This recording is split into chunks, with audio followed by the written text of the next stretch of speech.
सतत नागरिकांची मागणी आहे, आम्हाला आमचं स्वातंत्र्य हवं आणि ते स्वातंत्र्य अशा पद्धतीने असावं की आमच्या गावांच्या सुरुवातीला आमची मागणी होती की ग्रामपंचायती असाव्या.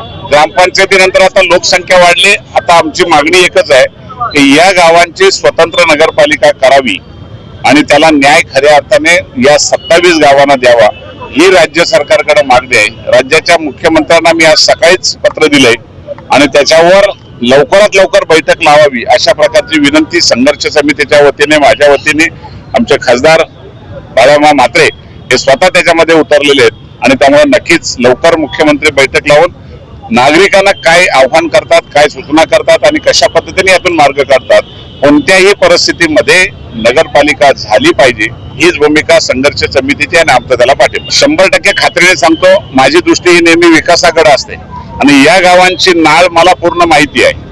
ही या गावाने जे माझ्यावर प्रेम केलंय हे कोणावरच केलेलं नाही.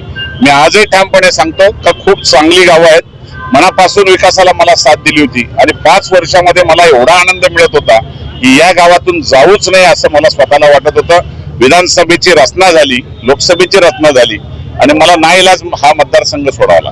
नुकसान झालंय, नुकसान आहेच आणि नुकसान होऊ नये यासाठी राज्याच्या मुख्यमंत्र्यांना आपण साकडं घातलेलं आहे की याच्यातून त्यांनीच मार्ग काढावा आणि आम्हाला कल्याण महापालिकेतून विभाजन करावं, हीच मागणी आहे. आणि सर्वपक्षीय आंदोलन आपण पाहिलं असेल, सगळ्याच पक्षाचे, सगळे स्थानिक भूमिपुत्रांचे सगळेच नेते होते. त्याच्यामुळं या संघर्षाला यश मिळेल असं आम्हाला पूर्ण खात्री आहे. आजच सकाळी माननीय किसन पतोरे साहेबांनी मुख्यमंत्री महोदयांशी बोललं, मागे आम्ही देखील भेटलो होतो आणि ते पॉझिटिव्ह देखील होते. आता एवढीच विनंती असेल की लवकरात लवकर या विषयाची मीटिंग लावून लवकरात लवकर निर्णय घ्यावा. बघा आता ते नाही, निर्णय लागेपर्यंत आमची भूमिका ठाम आहे. आमचं आंदोलनाचं पवित्र कायम असेल जोपर्यंत निर्णय लागत नाही आणि म्हणून येत्या पुढच्या आठवड्यात शक्यतो मुख्यमंत्री महोदयांची मीटिंग होईल आणि त्याच्यातून काय मार्ग निघते आपण बघूया.